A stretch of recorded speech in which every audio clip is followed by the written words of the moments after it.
What do you do? I was teaching yesterday and we were talking about John chapter 4. Teaching that chapter, the majority of people focus on Jesus and how he treats the woman at the well.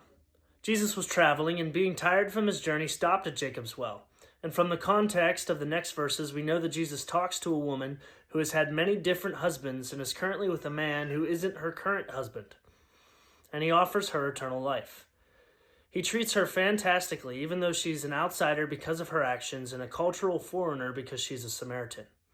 But honestly, what convicted me yesterday was the verses after the woman at the well. Here's this woman who just met Jesus, and she runs into town after her encounter with him and tells everyone of who he is, what he knows of her, and what he's done.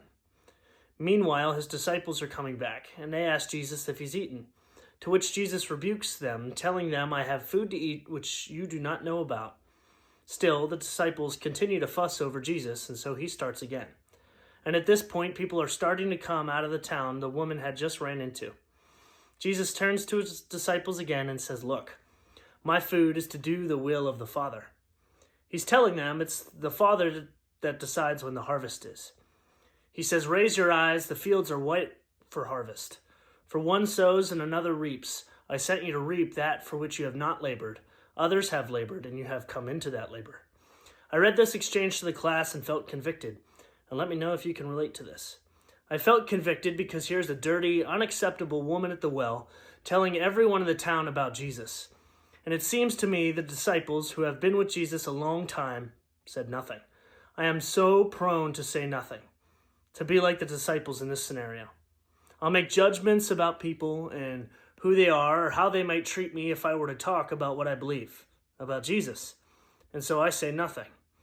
These disciples knew so well the grace and mercy of Jesus.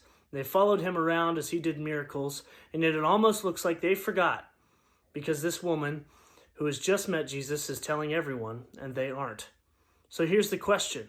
Are you like the disciples today in this scenario who seem to easily forget the majesty of their Lord, which I know I certainly do, and then go on with their life keeping Jesus to themselves?